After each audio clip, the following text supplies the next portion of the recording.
I realize it's only been a few decades since I immigrated to this country on a student visa to pursue a degree in social work, but isn't Thanksgiving a holiday where there's meant to be food?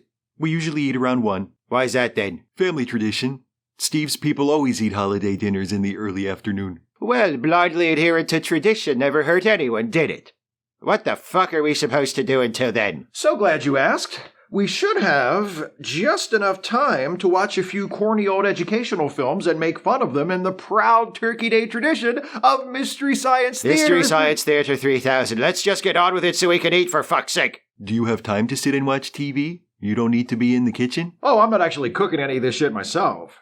I ordered a Thanksgiving dinner from Ebenberger's Market. I just need to heat it all up, and then, once Hans gets here with the sauerkraut, we can eat. It's gonna take another hour to heat up a pre-cooked turkey? Yes and no. Yes, it will take another hour because it was frozen, and that's what the directions say, and following directions is literally the only way I know how to cook. And no, we're not having turkey. What the fuck are we having then?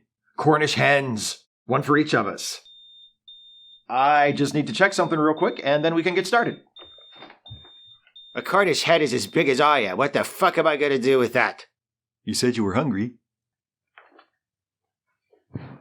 Good news, the hens are going to be ready a lot sooner than I thought. Also, bad news, 2 of you are going to have to share. Okay, so I thought a fun theme for our Turkey Day movies this year would be food. Because Thanksgiving? Food? Aye, we've been over it. And since our main course is poultry, I thought it would be educational, not to mention appetizing, to learn a little something about where our food comes from. Oh no. Oh yes! Let's watch a little something from 1948 titled Let's Visit a Poultry Farm. Coronet, making the horrors of industrialized agriculture more palatable for over 50 years. What do you reckon the IO stands for? Oh, you haven't heard the rumors about old In-Out Foster?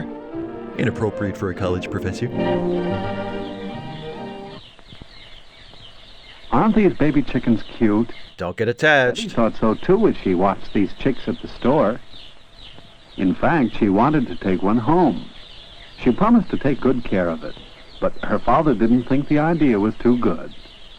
After all, they couldn't take care of a baby chick in their city apartment. They could barely take care of Betty. Chickens should be raised on a farm, where they have a house and yard of their own, with plenty of fresh air and lots of warm sunshine. Wait, there's just a crate full of baby chicks sitting out on the sidewalk? Maybe it's the leave a chick, take a chick box. Find him taking her to visit his friend, Mr. Miller, at his chicken farm. Wait a second, this sounds suspicious. He doesn't have a friend named Mr. Miller. Betty, don't get in the car! Soon Betty and her father are driving past farms and green fields. Father explains that Mr. Miller sells the eggs his chickens lay to the grocery stores. Yeah, right. Some farmers save the eggs to hatch more chickens. Why is Betty so excited? Daddy, look! It's the Leatherface farm! It's the Leatherface farm! House and big barn. Ah! Welcome back from the blip. It's 5 years later. And here's Freckles' farm dog. But Betty can't wait to see the chickens in the house they live in. Can I feed one of the chicks to the dog? Only if you're Mr. good. Miller's son, Dick, offers to show Betty around the farm. When he isn't in school, Dick helps take care of the chickens and does other farm chores as well. So, Dick likes chicks? First thing, Dick says, we have to be very quiet. Otherwise, we'll frighten the chickens. Fear sours the flavor of the meat. Fortunately, misery tastes oh so good. These are white leghorns. Farmers like to raise them because they lay so many eggs. Mr. Miller provides the chickens with clean straw on the floor, while Dick keeps the drinking fountain filled with cool, clean water. It's a division of labor that has operated successfully for millennia. Dick says they're called roosts. See how this chicken stands on the roost? Who the hell does he think he When it is? goes to sleep, it squats down on the roost. Isn't that a strange way to sleep? Don't chickens deserve to die? These are birds that depend on people like Dick and Mr. Miller to take care of them. Because we've bred them that way for countless generations. The chickens get plenty of good food. Did you ever see food like this? It's called mash. That's what my daddy's medicine is made from. It is really Looks like Dick's got a touch of the DTs there. that help the chickens lay more eggs. Now it's time for Dick to feed the chickens grain. They eat that too. Watch him scatter the grain so each hen gets her share. Look at Betty. She's helping Dick scatter the grain for this feeding. Why don't you broadcast it? See how the chickens use the claws on their feet to scratch for the grain? Are they eating or are they playing? What's that noise? Maybe they're playing chicken. Play chicken long enough, you just fry. laid an egg. May he rest in peace. Oh, eggs are one of our most important foods. This one is still warm from the heat of the hen's body.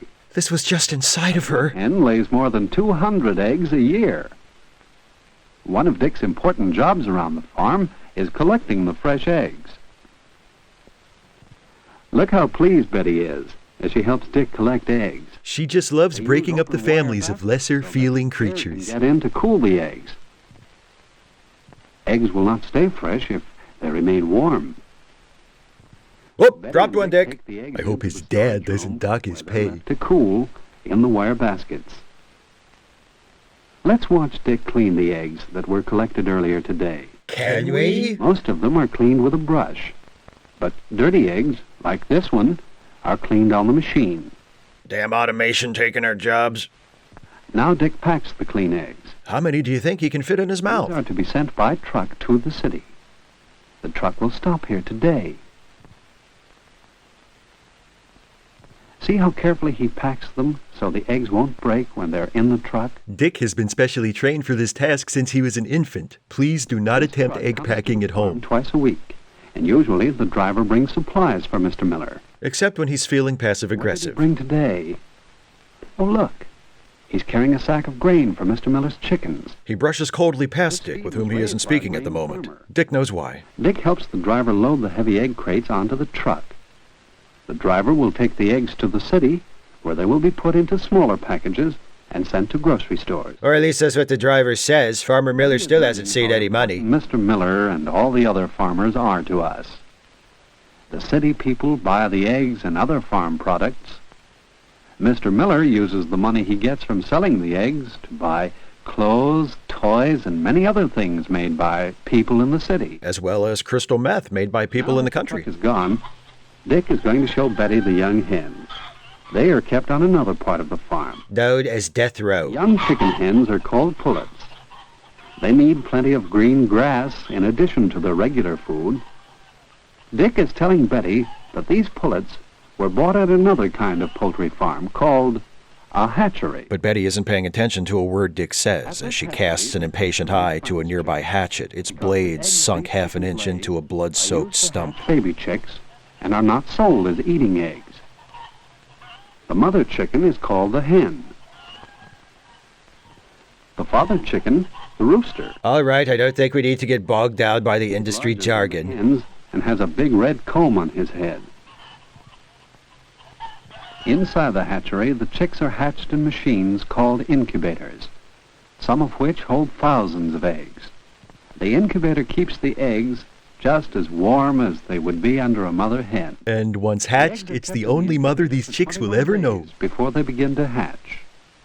The incubator trays are turned every few hours so that the chicks will grow properly. Chicks that are too small are abandoned to die on a barren hillside like the infants of mighty Sparta. And yolks of the eggs into baby chickens. Watch what happens at the end of the 21 days. A little chick is beginning to peck its way out. It pecks and pecks until it cracks the shell with its tiny beak.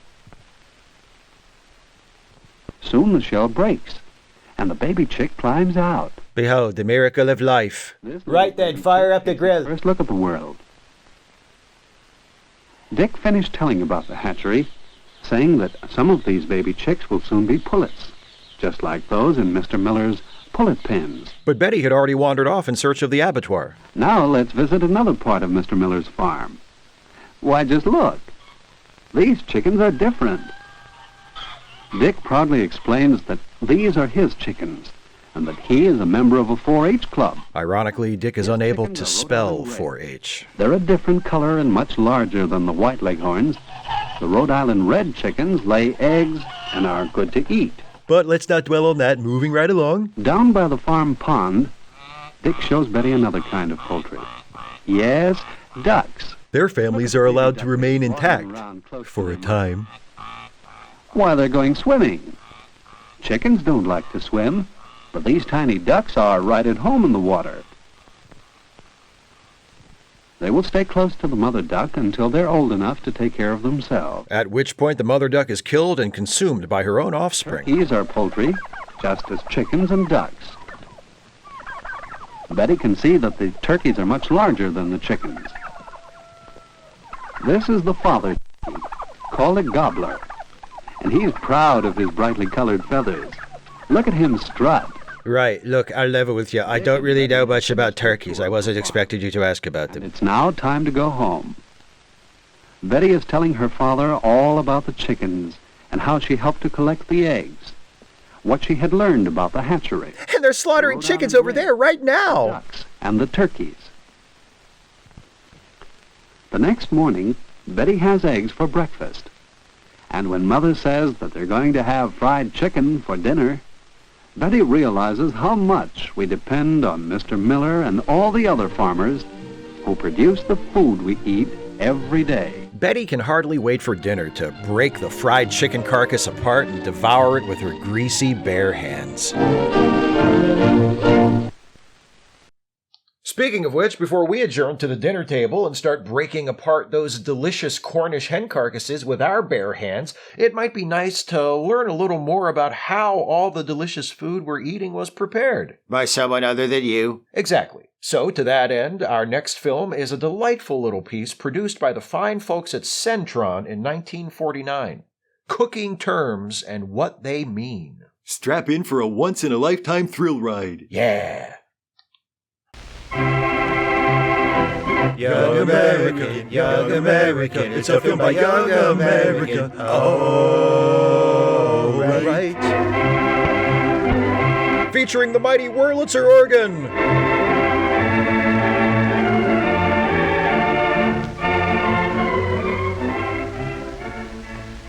Yes, sir, wedding bells finally rang in the life of Margie Blake.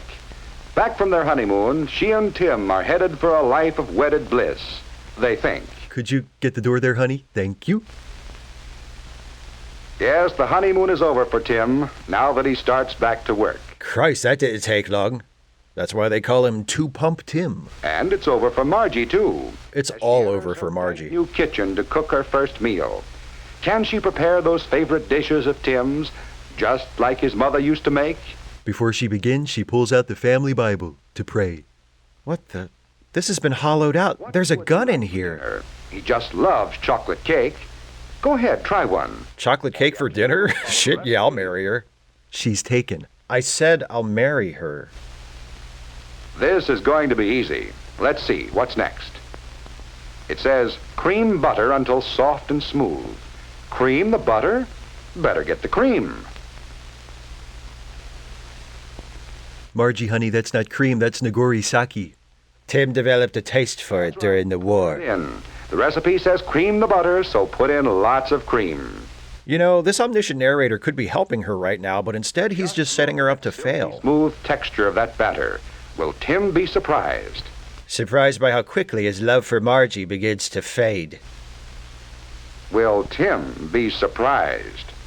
Oh, it looks fine. Put some icing on it and he'll never know the difference. Like Tim knows what chocolate cake is supposed to taste like anyway. Fucking Tim. Because you misunderstood a term in your cookbook.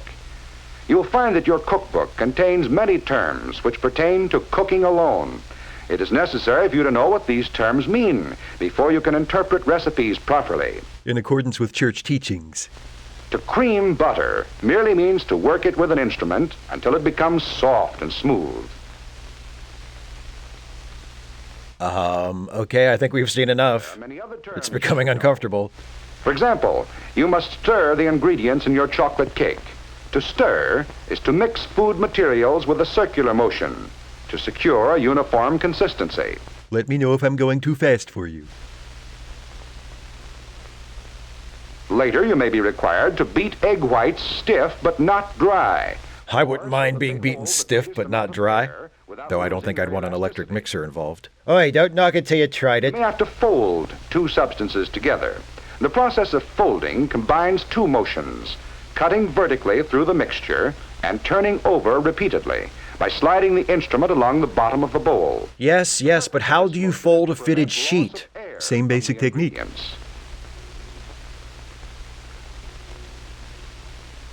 In making a frosting for that same cake, you may boil a sugar syrup. To boil is to cook at such a temperature that bubbles rise continuously and break on the surface. At which point you remove the pot from the stove and throw the contents in Tim's face. On the test for the soft ball stage. Notice how they brought in a ringer for these demonstration bits because they knew Margie would just end up catching the house on fire.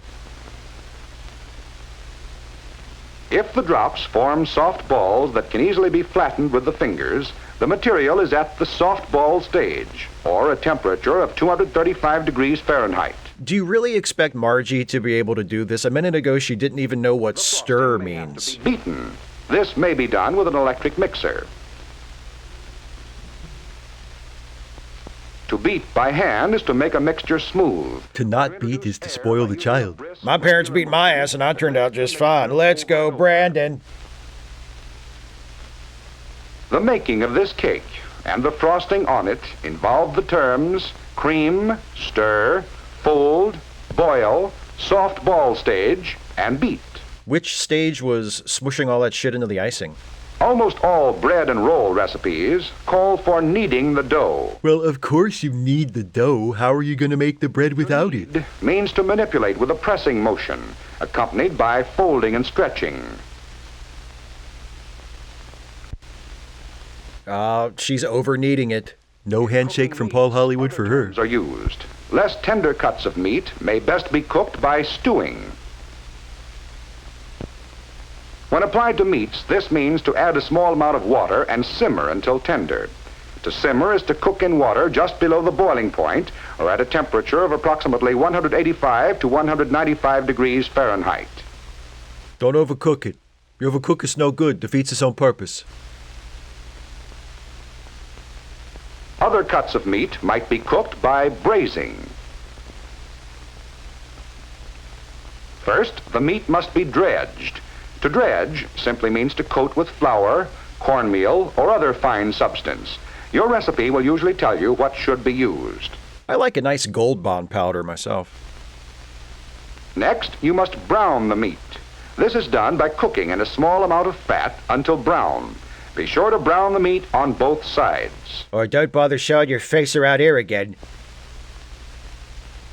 The third step in braising is to add water and cook by simmering. So you see that the term braise includes three other terms: dredge, brown, and simmer. How come when a hunk of meat comes out looking like that, it's right, but when Margie's chocolate cake comes out looking like that, it's wrong? The terms roast and bake mean the same thing: to cook by dry heat. So my coffee is made from baked beans? But before you actually start to roast the meat, you may sear it. This is done by the short application of intense heat.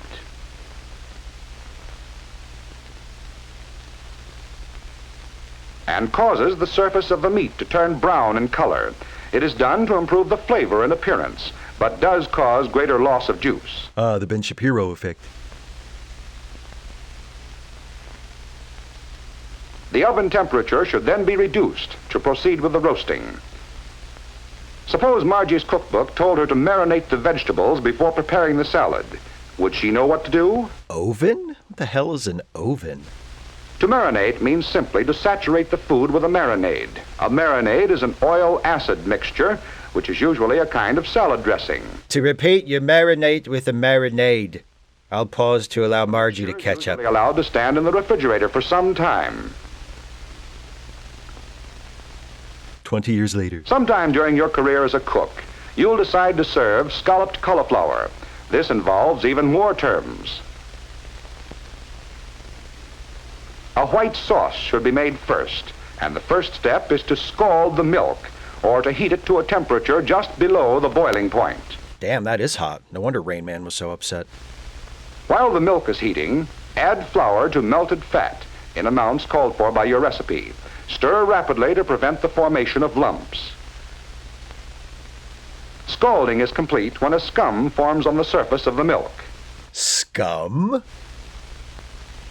Add the milk slowly, again stirring constantly to avoid lumps. Notice the scum, which indicates the milk has been scalded. Can we please call it something else? Meanwhile, the cauliflower must be boiled until tender. Be sure to raise the temperature of the water gradually so the cauliflower doesn't jump out. Layers of boiled cauliflower, grated cheese, and white sauce in a greased baking dish. A layer of breadcrumbs on top if desired. Whoa, let's not go nuts. And bake in a moderate oven until brown in color. Or roast, if you prefer. So you see, in this case, the term scallop includes the other terms: white sauce, scald, boil, and bake. One of the real tests of a cook is their jelly making, and the crucial point in making jelly of any kind is in knowing when it is cooked. A jelly test indicating a temperature of 220 degrees Fahrenheit is frequently used. One of the satisfactory jelly tests is the sheet from a spoon test. You see why people used to have to spend all goddamn day in the kitchen? Because before infrared thermometers, they had to do stuff like this to make sure shit was The done. last two drops run together and sheet from the spoon, the jellying stage is reached.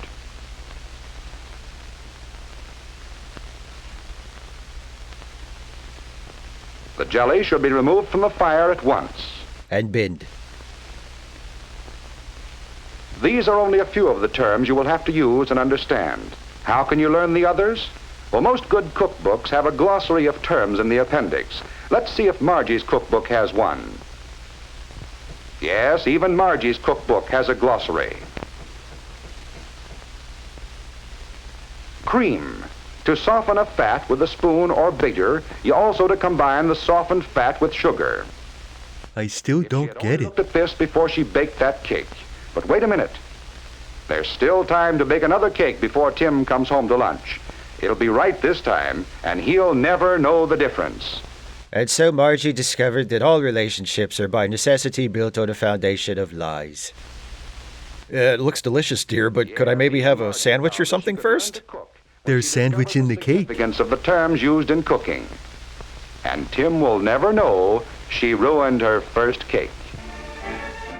Tastes like pressed sawdust. I knew she'd forget the cream. The end of their marriage.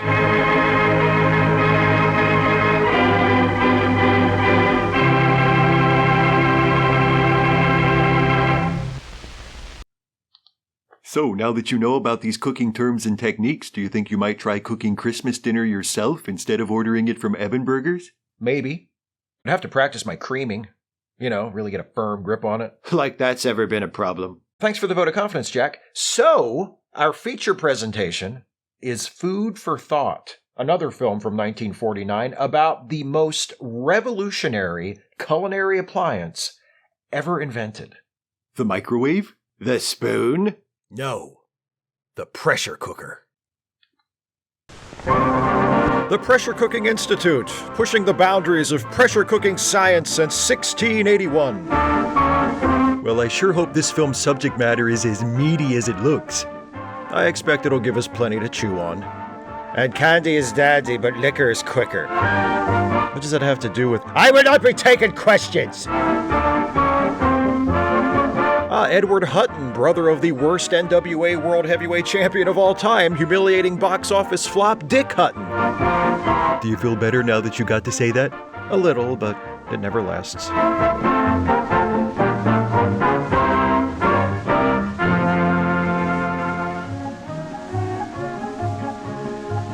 How much time each day do Mrs. America and her daughter Miss America spend in their kitchen? I didn't even know they were related. 3 hours? Maybe longer? That depends on what we're having and how the cooking is done. I see. Well, let's have a look inside a few kitchens.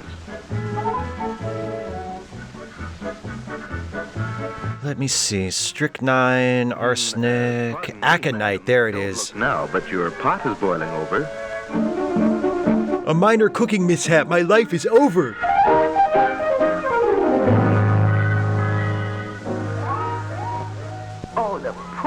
woman. When those clucking hens in her bridge club learn of this, she'll never hear the end of it. Hours of cooking, dinner delayed, maybe ruined, and that awful mess to clean up.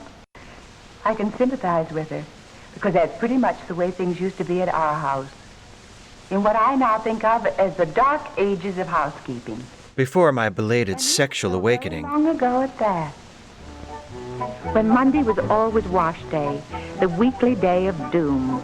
Perhaps if you eased up on the German expressionist lighting in the laundry room. Oh, my past. When we had one of those old-fashioned ice boxes, and oh, those fiendish drip pans. Yeah, my foreman girl had one of those. When cooking for the family meant hours in a hot, smelly kitchen with a regiment of pots and pans to look after. It didn't happen every day, thank heaven. Some days we just didn't eat. Days when things were just too much for me, and I had to have help from Carol, my daughter. Practically from the minute she got out of school right up to dinner time. She didn't like it much. But I didn't like her much either.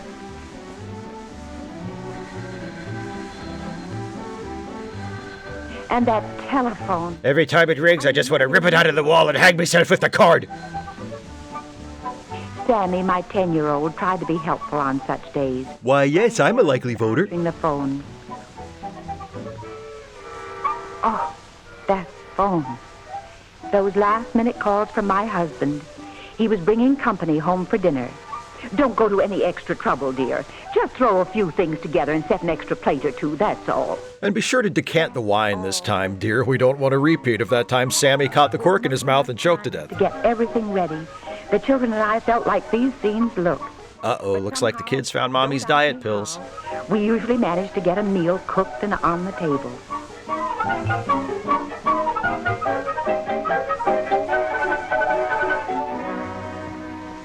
How it ever tasted, I never knew. My appetite was gone long before we ever sat down with our guests. I haven't eaten a morsel since 1939. And those were the good old days. Ooh, I shudder to think of them. But through the years, there were changes. I read The Second Sex. Bless those wonderful people who invent things. Today, we Bartletts are strictly modern. My cooking is now done in the modern manner, by pressure cooker. One of these babies can steam the flesh off a human skull in only 40 minutes. I timed it. From time to time, but it's because she likes to, not so much because I have to have her. Nowadays, dinner at home is never a problem. Fresh boiled lung. Even at last-minute notice.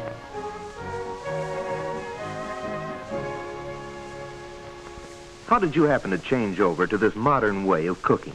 Well, it didn't just happen. It took years of grueling psychological conditioning. Left up to me. Well, frankly, I was forced into it. Or rather, shamed into it by Carol. Bless her. Just like when I married her father. As out of date as a gay 90s bustle. With me hardly out of my 30s. You got something to say? I'd love to hear it. I didn't mean to be unkind to Mother. It just came naturally. Calling her old-fashioned. But she did spend an awful lot of time in that kitchen. And I did too, helping. Frankly, I have better things to do with my time. Like be too old for Jerry Lee Lewis. I got my big idea about a pressure cooker during a demonstration in my home economics class at school.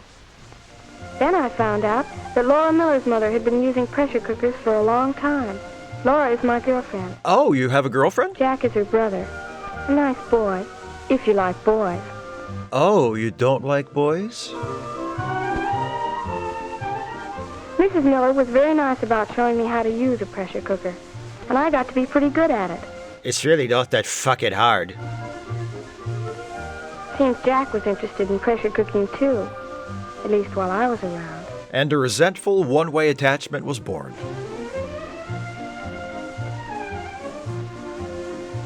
When I got to be really good, I tried to convert Dad. But he said, Carol, I was saved by the People's Temple, and I'll die in the People's Temple.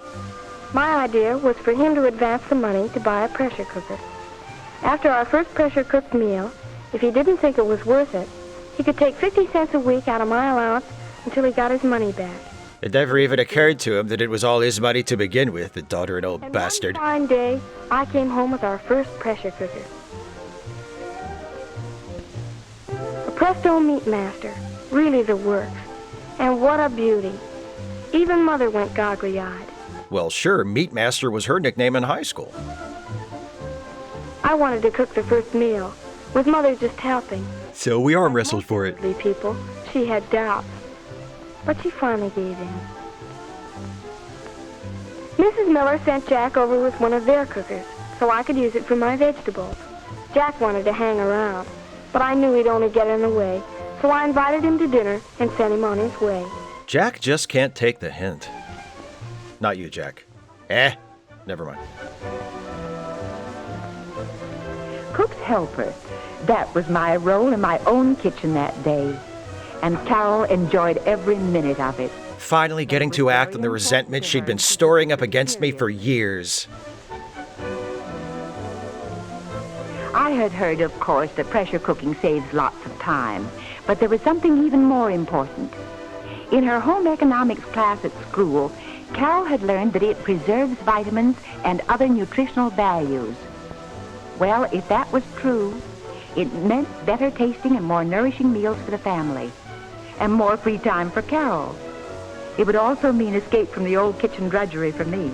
Maybe I'd finally have time for a hobby or a pill habit. That was a lot to expect from a kitchen utensil. But that's what we were going to find out. And a lot depended on that first meal. So I decided to hang back and wait for my child to fail. More ways than one. To see if this new way of cooking would really do all the wonderful things Carol said it would. While she worked, I watched closely and listened carefully as she explained things. Brown. Meat goes in pot. Are you following me so far? That seals in the meat juices. The meat, now thoroughly browned, was then ready for cooking. She used very little water, only enough to make steam and to be used as gravy later. Then she let me add the seasoning. Either she wasn't too sure of just how much to put in. She was just being kind to her dear old out-of-date mother. She's never going to hear the end of that one. I was humbly grateful. The cooker was now ready to be closed, and the heat turned up. About 2 minutes later, Carol checked to make sure there was a steady flow of steam. We then had 2 or 3 minutes before real cooking time started. Carol was feeling terribly efficient, so there was no time wasted in idleness. We got started on the salad.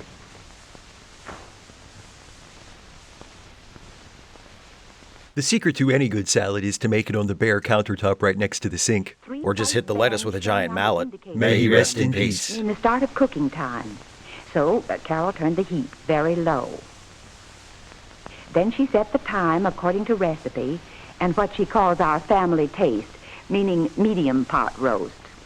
And the nice part about it is that we don't have to watch over it, or check it, or do anything to it. She's breaking the fourth wall from inside the flashback. God, I hate it when female characters do that.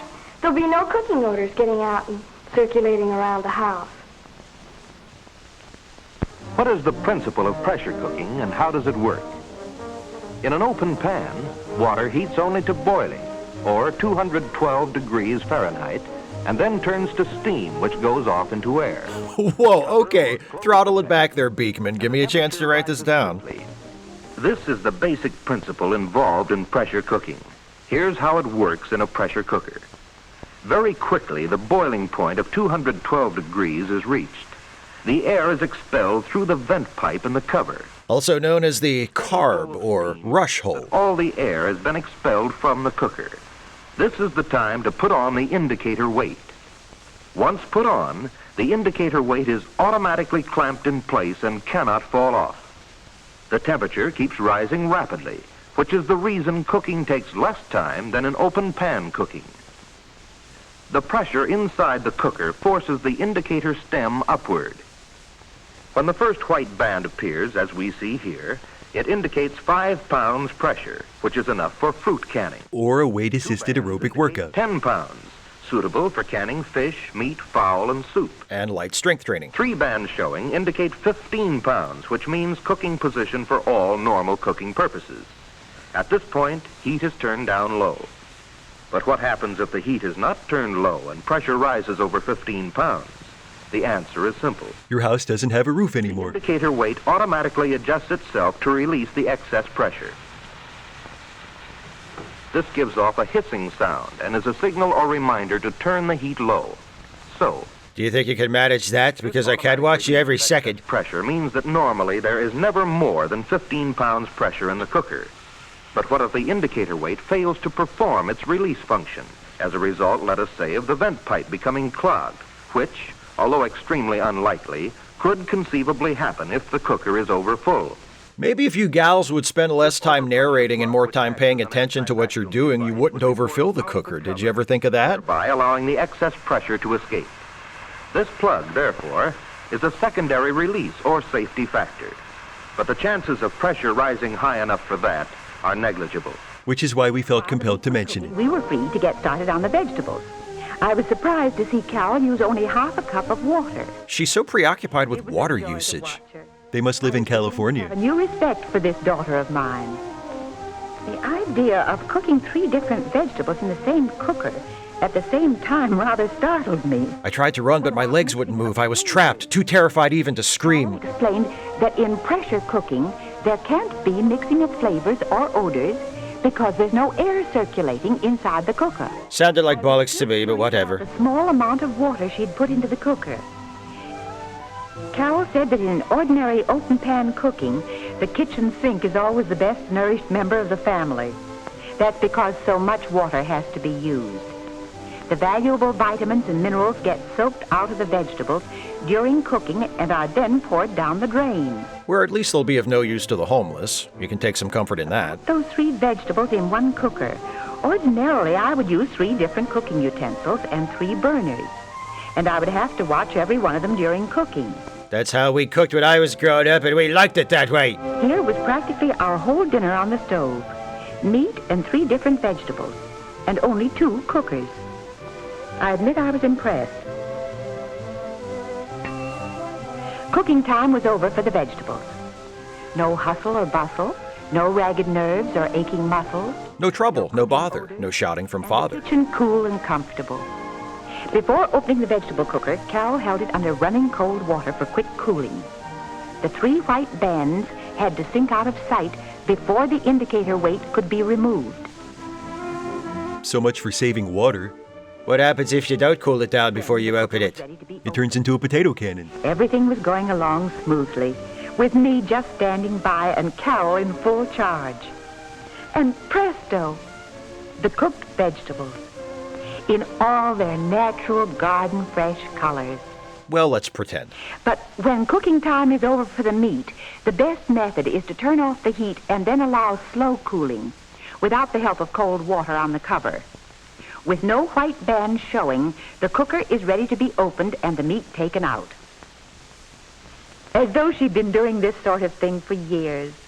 My proud daughter showed me how to do it.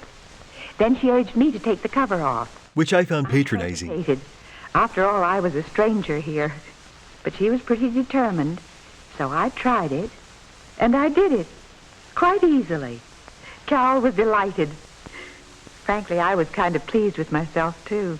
You took off the lid. And lo and behold, the cooked meat.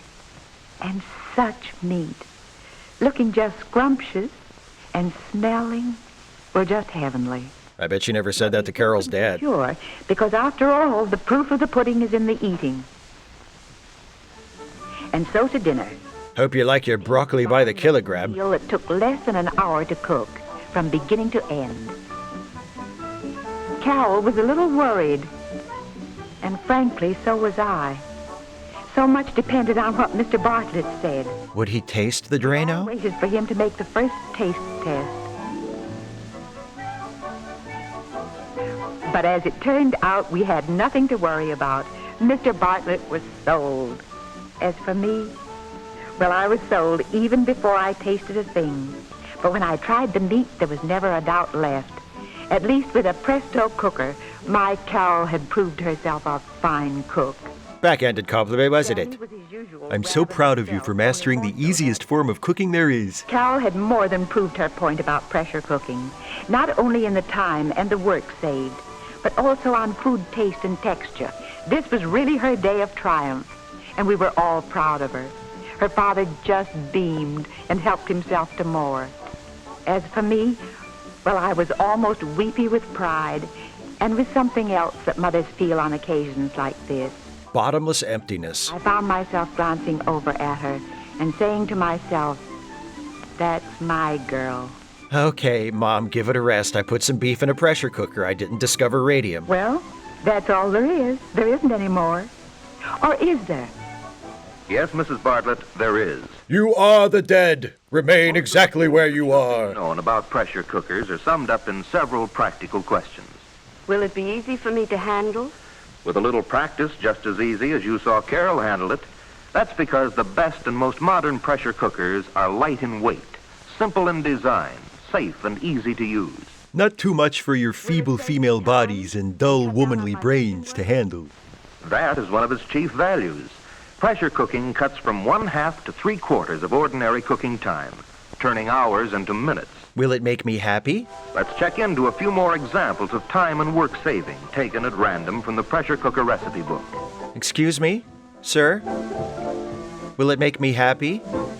Boston baked beans, for instance, one of the foods requiring the longest cooking time.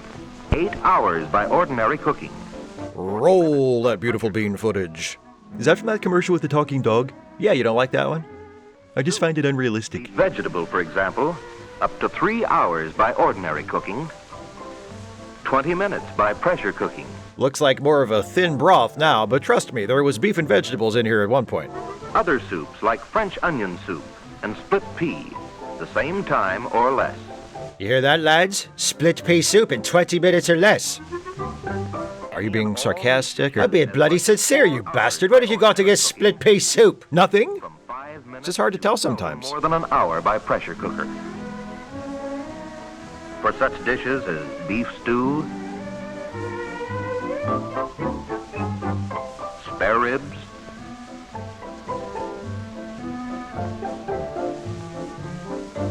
spaghetti and meatballs, Will someone help him, please? He's clearly having difficulty. Goddamn pressure cooked slop. You can't even eat it. New England boiled dinner. Anyone else around here getting hungry? I'm good. As for vegetables, Vegetables. an hour by ordinary cooking. By pressure cooker, from 1 to 3 minutes for some vegetables, like broccoli, cauliflower, carrots, peas, and asparagus. From 3 to 8 minutes for vegetables like corn on the cob and onions. And from 10 to 15 minutes for other vegetables like whole carrots and large potatoes. What about durian seeds? I'm always looking for a new recipe for durian seeds. Chicken. Cooked cereals and baby foods. What is this? I ordered spaghetti.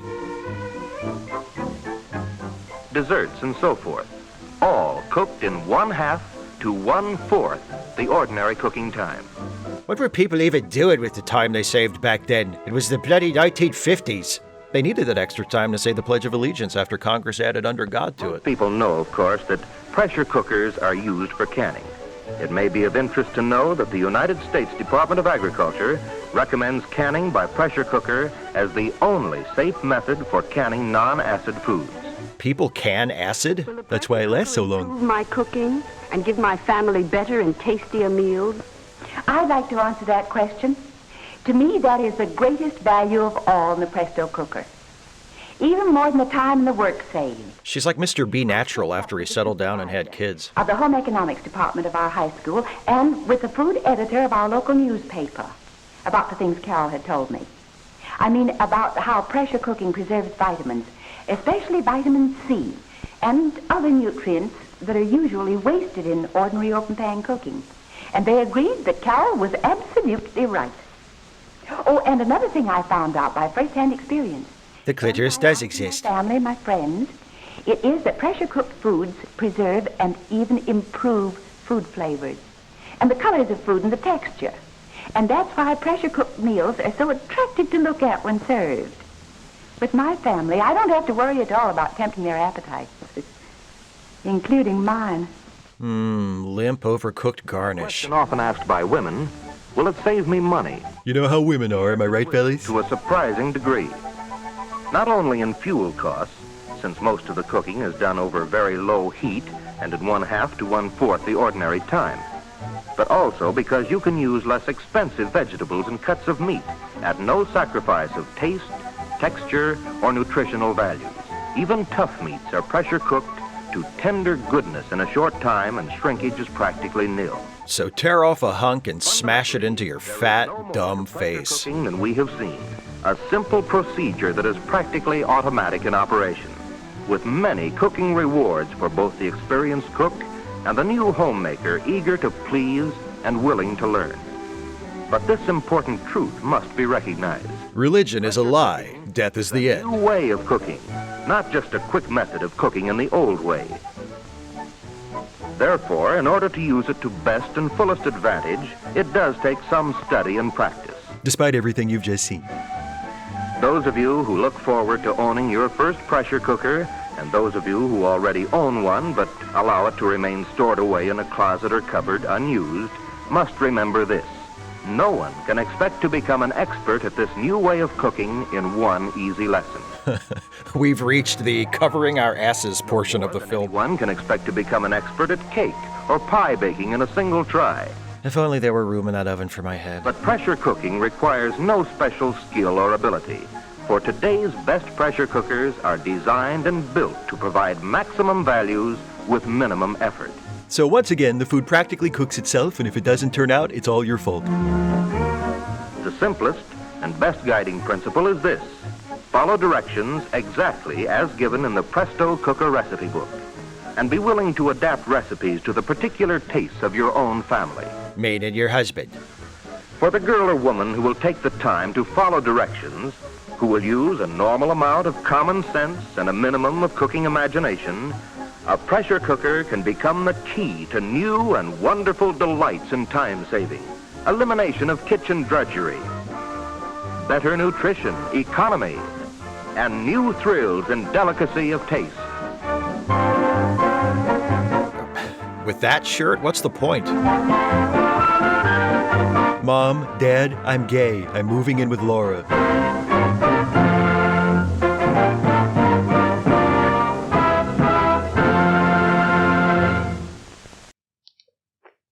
Okay, Han should be here soon, and then we can eat. But while we have time, what's a gadget you would invent to make cooking easier?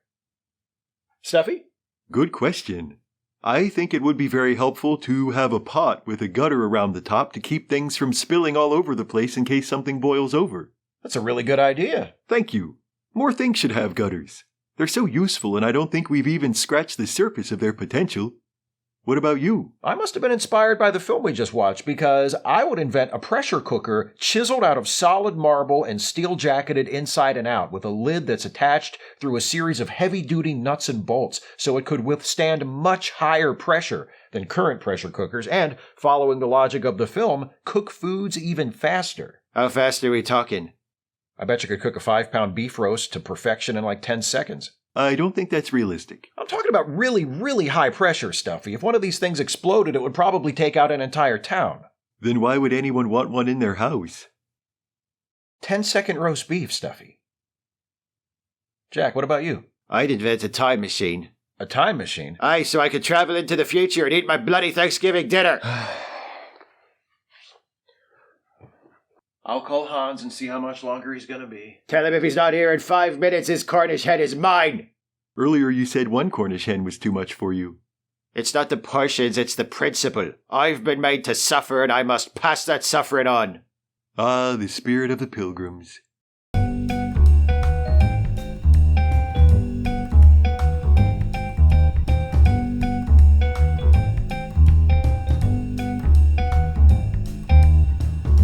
Hey folks, happy Turkey Day. Look who I've got with me. It's Hans Krieger. I see you have regressed to your old habits. What's that mean? Once again, as it often was in the previous era of the series, I have been omitted from the body of the video and relegated to the humiliating position of post-show crowdfunding pitchman. Only because I wanted to make the most of your appearance in the video! Please spare me your patronizing excuses. It's true! I teased you a couple of times, but you never actually showed up until right now. The audience is primed and ready. They're starved for you, man. So serve them up a heapin' helpin' of Hans. Very well. There are no small pots. Guten Tag and happy Thanksgiving to all. We hope you have enjoyed our annual Turkey Day video. If that is the case, please like and share the video and subscribe to this channel. And if you would be so kind, please consider helping us to make more videos, including some which, in some hypothetical future, will feature me as an actual character.